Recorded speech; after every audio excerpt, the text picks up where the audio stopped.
Vamos lá, pessoal. Hoje a gente vai falar sobre contratos em espécie, especialmente contrato de depósito, tá?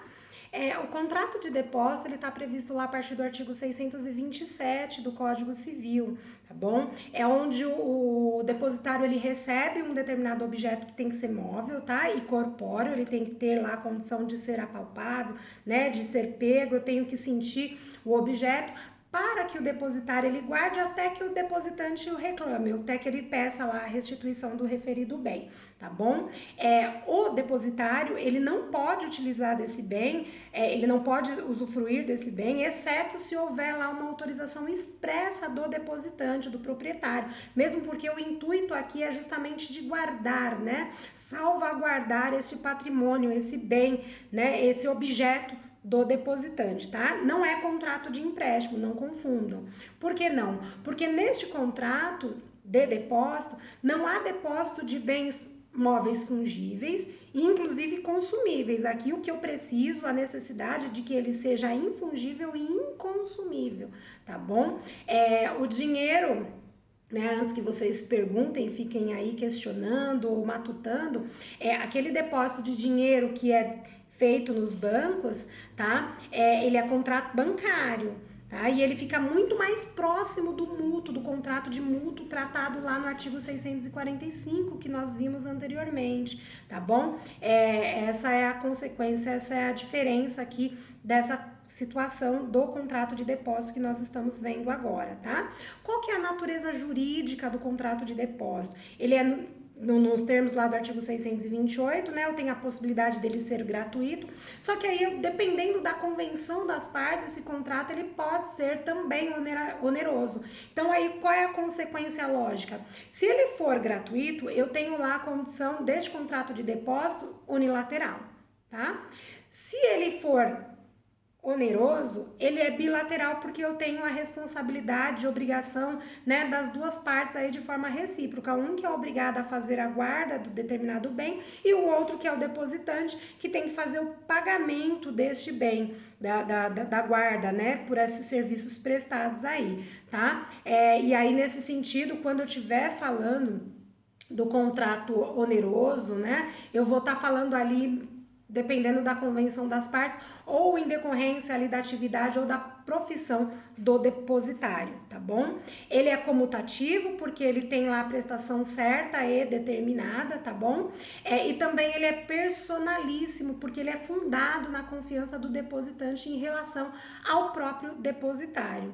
Ele vai ser oneroso, né? Quando lá, através da convenção das partes ou através da própria função, né, ou da atividade ou a profissão do depositário. E aqui um exemplo que eu trago para vocês é justamente a guarda lá de cofres, né, prestados pelos bancos, tá bom? E gratuito, um exemplo que eu trago para vocês é os carros estacionados lá no shopping center, que trata, né, sobre a questão gratuita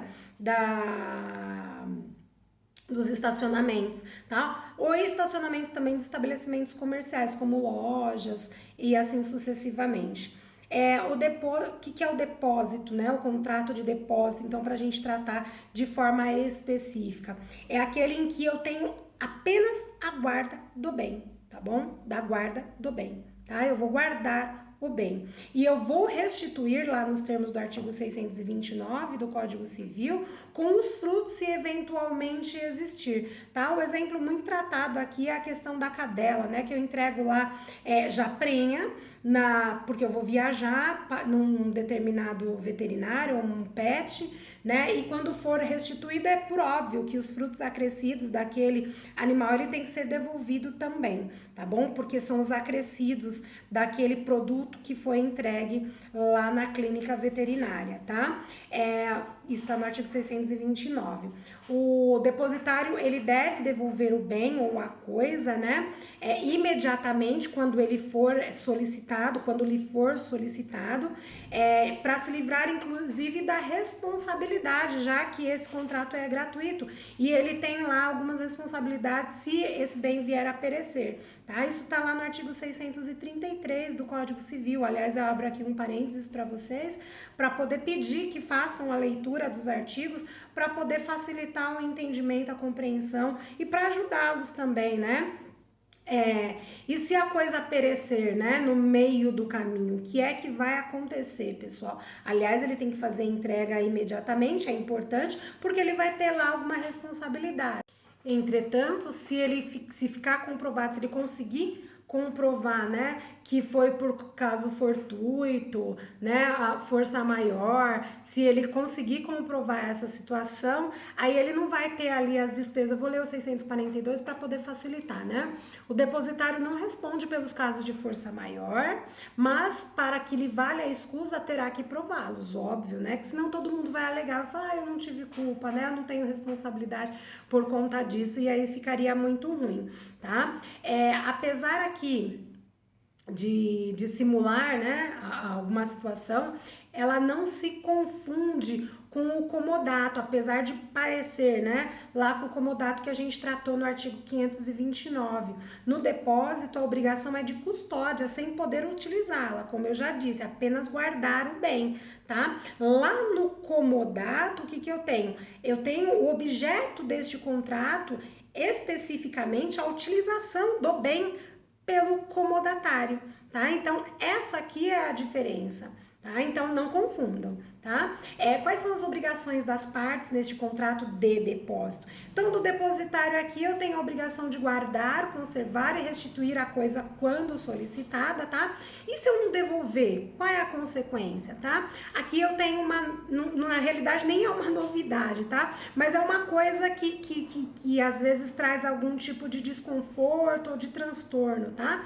Por quê? Porque embora lá no artigo 652 do Código Civil esteja tratando, né, e com vigência o respectivo artigo, dizendo que o depositário ele pode ser preso, né, pela não restituição da coisa, e inclusive o artigo 5º, inciso 67, ele também vem trazendo essa consequência, que é a prisão do depositário infiel. A gente tem aí, né, decisões do STF, inclusive esses artigos, eles caíram em desuso. Por quê? Porque hoje o entendimento é no sentido de que o depositário infiel, ele não vai mais ser submetido, né, à prisão. Então, embora eu tenha lá uma situação tratada no artigo 652, e se vocês verificarem no próprio código, vem lá o artigo, né, 652, e ele não tem qualquer tipo de anotação no sentido de que tá revogado, né, ou que tenha tido alguma novidade sobre ele, não tem nada.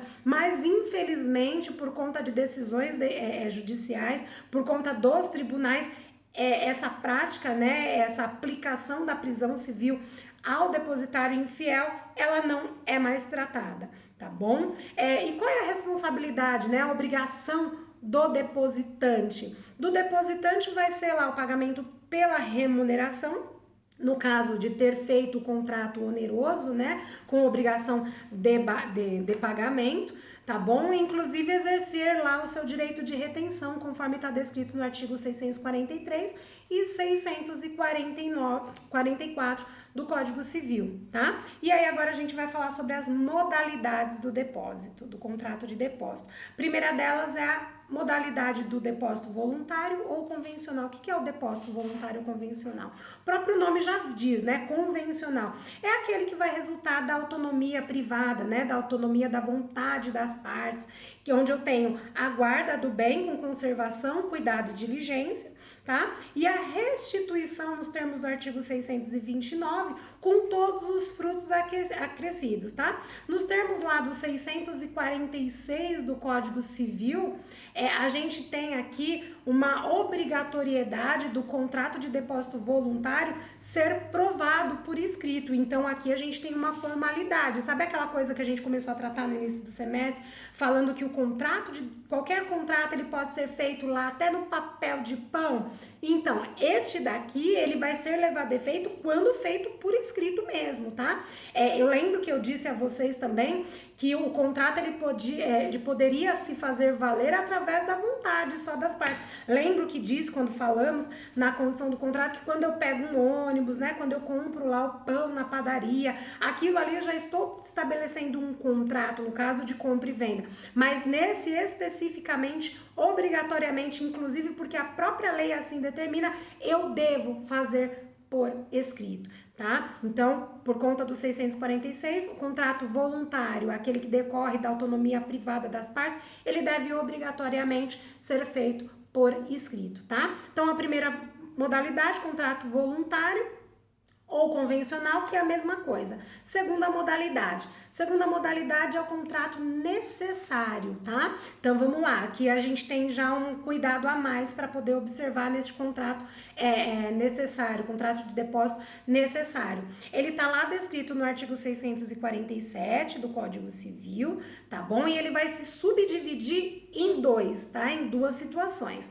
Eu tenho lá, para o contrato de depósito necessário, eu tenho o contrato de depósito necessário miserável e o contrato de depósito necessário legal, tá? Então, eu vou falar sobre cada um deles. Eu vou denominar o contrato miserável de contrato de depósito necessário miserável, seria o A. Tá bom? Então vamos lá, o miserável é aquele efetuado por ocasião de uma calamidade, como inundação, incêndio, naufrágio, saque, tá? Em que o depositante ele é obrigado a se socorrer da primeira pessoa que ele vê, tá? Que encontrar, para entregar a coisa em depósito visando a sua preservação. Preservação do quê, pessoal? Do próprio bem, da própria coisa, tá? Então, o miserável é aquele em decorrência, né, efetuado por ocasião de calamidade, inundação, incêndio, aqui são exemplos, né? Saque, em que o depositante, ele é obrigado a se socorrer da primeira pessoa que ele encontrar para fazer a entrega do bem com a única finalidade de preservar o bem, tá bom? Segundo, né, que aí eu vou denominar como B, depósito necessário legal, tá? Que é o B.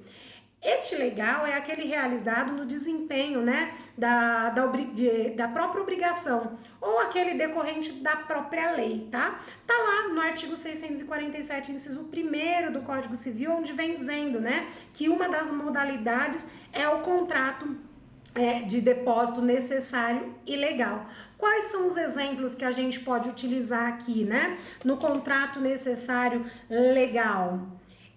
Eu tenho o artigo 1233, parágrafo único, que pode expressar, né, de forma clara, de forma interessante, o que é esse contrato de depósito necessário legal, tá? Esse 1233, ele vem falando lá da descoberta, né? Eu vou ler para vocês para poder facilitar, tá? O 1233, ele diz assim: quem quer que ache coisa alheia perdida, há de restituí-la ao dono ou legítimo possuidor. Então, eu estou ali na posse do bem, né? Eu tenho que guardar, tá? Parágrafo único.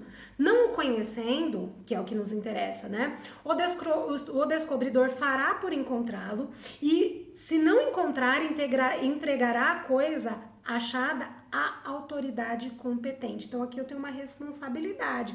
Então, o que diz lá, né? O contrato de depósito necessário legal, realizado no desempenho de uma obrigação decorrente de lei. Ou seja, se eu achar alguma coisa, né, que é a coisa descoberta, é assim que vem tratado lá no Código Civil, eu tenho que guardar e entregar à pessoa, né, o dono ou o possuidor daquela respectiva coisa. E se eu não encontrar, eu vou lá entregar para a autoridade competente, porque eu tenho uma responsabilidade sobre aquele bem. E a própria legislação, a lei, no caso, ela vem trazendo a consequência e as maneiras que eu devo proceder, ou melhor dizendo, como é que eu devo fazer para entregar ou para poder salvaguardar aquele bem que não é meu e que estava na minha posse única e exclusivamente para guardá-lo, né? Que aqui a obrigação do depositante, como nós já vimos anteriormente, é justamente apenas guardar o bem, tá? Eu não posso ficar com ele para mim, tá? E é justamente por isso que aqui no depósito necessário legal, eu trago esse exemplo a vocês, tá bom? Eu tenho mais um que eu vou denominar de C, tá? Do depósito necessário. O C é justamente o depósito necessário hospedeiro, tá bom? Ele vai se referir, pessoal, as hospedagens, né? As bagagens lá dos viajantes ou dos hóspedes, nas hospedarias, nos hotéis em que eles estiverem, tá? Tá lá no artigo 649 do Código Civil. E esse tipo, né, essa modalidade, ele vai indicar que os hospedeiros responderão como depositário, bem como pelos frutos e roubos, né, praticados por pessoas empregadas em seus estabelecimentos, tá bom? Então, todos aqueles bens que estiverem lá, né, nos hotéis, nas pousadas, vai ter responsabilidade, mas é qualquer bem, né? Qualquer coisa. Essa responsabilidade, ela vai restringir-se única e exclusivamente a roupas e coisas de uso pessoal, tá? Que habitualmente são levadas em viagens, é óbvio. Porque eu chego lá na viagem e eu digo, olha, eu trouxe aqui um anel de brilhantes, né? E eu quero que a hospedagem lá se responsabilize por isso. Isso não é uma coisa normal. Eu trago um colar cravejado, né? Não é uma coisa normal que se leve, né, numa viagem. E, aliás, quando eu tenho uma viagem nesse sentido, que eu preciso utilizar essas coisas mais rebuscadas, né, joias ainda, eu tenho lá sempre o cofre que é disponibilizado pelo próprio hotel, dependendo do hotel, obviamente, em que eu digo e eu faço a declaração, olha, aqui eu tenho coisas preciosas e que precisam ser guardadas, porque senão ficaria muito fácil o hotel, né, as hospedagens ficariam muito vulneráveis a esta questão. Então é justamente isso que a gente vai ter que tratar, né? Então não vai abranger joias e bens de vastos valores pecuniários, tá bom? Pois esses objetos eles devem ser lá, né, feitos através de depósito voluntário. Eu tenho que chegar no hotel e dizer, olha, eu tenho aqui coisas preciosas em que eu quero guardar no cofre. Pego a chave do cofre, né? Faço contrato e já digo que eu tenho, mesmo porque quem tem alguma coisa valiosa não vai deixar assim, a Deus dará, não vai deixar de qualquer jeito, tá bom? Então a gente viu aí as modalidades. Eu tenho uma outra que não trata-se lá, né? Que nós vimos na questão do convencional, a gente tem aqui, melhor, do necessário, a gente tem o terceiro que fala que é em relação ao objeto, tá bom? Então, em relação ao objeto, eu tenho o depósito regular ou ordinário, que incide, né, sobre bens infungíveis e que deve ser restituído in natura, tá? Que é, por exemplo, quadro de pintor de elevada notoriedade, tá? Eu tenho que devolver ali, eu faço depósito, eu recebo aquele quadro e é ele quem eu tenho que devolver. Eu recebo lá um quadro do Picasso.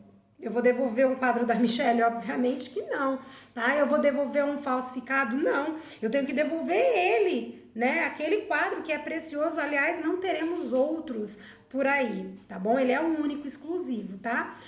Outro que a gente tem em relação ao objeto é aquele depósito irregular, que é aquele que por isso que o nome já é irregular, né? Porque ele não é o normal, ele não é o regular, tá? Que recai sobre bem fungível, que deve ser restituído por outro do mesmo gênero, qualidade e quantidade. Nós vimos que está parecido, né? Aquele depósito no banco com o mútuo, é muito mais parecido, tá? Mas aqui eu posso entender também que é justamente o que está tratando o 645, que é justamente a questão do que é regido pelo contrato de mútuo. O próprio artigo 645, ele vem tratando, né, que os depósitos de coisas fungíveis em que o depositário se obriga a restituir objetos do mesmo gênero, qualidade e quantidade, reger-se-á pelo contrato de mútuo. É isso mesmo. E aí aqui o exemplo que a gente vai utilizar é aquele que eu já havia tratado, que é o depósito em dinheiro, tá bom? Próximo, né, depósito em relação ao objeto, é aquele depósito empresarial. O que é o depósito empresarial? É aquele feito por causa econômica, né, em poder do empresário. Por exemplo, o estacionamento em loja de shopping, que neste caso é gratuito, né, e que vem dizendo lá que ele não teria responsabilidade, tá? E aí eu sinto lhe informar que este depósito empresarial, embora a gente chega lá, né, nas lojas, no shopping, onde a gente vai, tem lá a plaquinha que o estacionamento é gratuito e o empresário, no caso o dono do estacionamento ou a loja, enfim, não se responsabiliza pelo pagamento, né, em caso de furto de veículos ou de algum bem lá do depositante. E aí a gente tem uma súmula, que é a súmula 130 do STJ, que vem tratando de forma diversa. Na realidade, vem trazendo aí, em decorrência do direito do consumidor, né, a segurança para este consumidor que deixa lá o seu veículo, os seus objetos, principalmente na questão da loja, né, no estacionamento, ou do shopping até, porque assim, quando o shopping ou a loja, ela te traz essa possibilidade, né, ou te disponibiliza o estacionamento de forma gratuita, na realidade não é tão gratuito assim, eles têm um interesse com isso, que é justamente angariar clientes, né, o estacionamento em si, ele traz ali algum tipo de oferta para o consumidor, que no caso não é nenhuma benevolência, é um interesse que o próprio o empresário tem de trazer esses consumidores. Então, eu dando lá no respectivo shopping a possibilidade de estacionar de forma gratuita, eu acabo lá trazendo para minha praça de alimentação, né, para as minhas outras atrações, os próprios clientes, e assim, consequentemente, ele vai fazer alguma aquisição lá nas lojas daquele shopping. Mesmo assim, tratando sobre a questão de alguma loja de rua, né, que detenha lá a possibilidade de estacionamento gratuito. Ela não faz a oferta porque ela quer, ela faz a oferta porque ela quer uma contraprestação, e essa contraprestação é justamente o cliente, tá? Então, o que diz a súmula 130 do STJ, que é bem esclarecedor e importante para nós, principalmente nessa questão quando a gente chega, né, e já se depara com aquela placa: não nos responsabilizamos por objetos deixados no interior do veículo e nem por furtos causados no estacionamento. E aí, infelizmente, mesmo que diga, mesmo que trate, vai ter responsabilidade, tá? Eu vou ler a súmula para vocês, que diz assim: a empresa responde perante o cliente pela reparação de dano ou furto de veículos ocorridos em seu estacionamento, tá? Então, essa súmula, ela vem aí patentear a obrigação já prevista lá no Código de Defesa do Consumidor, em que essas empresas, né, principalmente na questão do depósito, em que eu deixo meu veículo lá no estacionamento daquela loja, daquele estabelecimento comercial, pouco importa, que eles vão ter responsabilidade independentemente de cobrar pelo estacionamento ou não. Tá bom?